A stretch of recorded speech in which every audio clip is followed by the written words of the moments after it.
Guys, good afternoon. It's 1:16 pa ng hapon ng tanghali, no? So hindi pa kami kumakain. Totoo po 'yun, hindi pa po kami kumakain dahil mga rumors ngayon dito sa amin wala na daw po kaming makain, wala na daw po kaming maulam, wala na daw po kami pordoy na daw po, no? Yan ang pinagsasabi nila sa amin, no?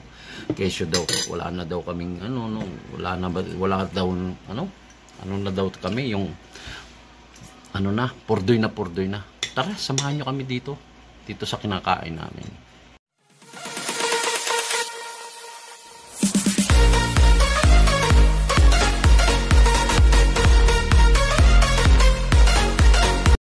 O, yan guys, papakita ko lang sa inyo kung ano yung nutritious na pagkain namin ngayon. Ayan po, kilain po yan, galing po yan sa isang kasalan.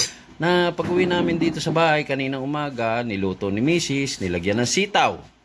Na yung sitaw galing pa doon sa isang politiko. O yan, binigay ng isang politiko. O, ito naman po adobo niluto yan ng ko.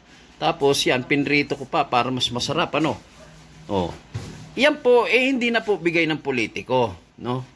Baka sinasabi nyo kaya lang kami nakakakain dahil bigay po ng mga politiko. Which is totoo yung iba. O yung iba lang, no? Kung ganun pa man, kung binabantayan niyo yung pagkain ng mga kapitbahay ninyo, kayo naiinggit pag ganyan, no? O, pang merienda lang po, ayan pang merienda. Hindi po bigay ng politiko 'yan, no? Kaya kayo, yung mga mababait kong kapitbahay, no? Yan. Kung kayo magbabantay sa buhay ng may buhay, alamin dapat niyo muna yung buhay ninyo, no? Hindi yung buhay ng may buhay ang ninyo. O, yan, tignan nyo. Yan. Hindi po bigay ng politiko yan. O, ito. Yan. O, lalong hindi bigay ng politiko yan. No? Galing po yan sa kasal kahapon. Bigay din. Hindi po bigay ng politiko. Hindi kami umaasa sa mga politiko. O, sige po. No? Hanggang dito na lang po.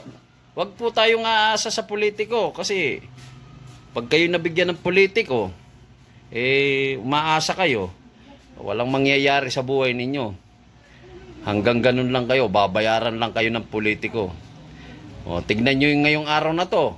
Kesyo daw pumunta daw kami doon sa lugar na yon. Pagdating namin doon, prank pala. Na-prank kaming lahat. Ayan. Kaya wag po kayo maniniwala basta-basta doon sa mga sinasabi ng iba.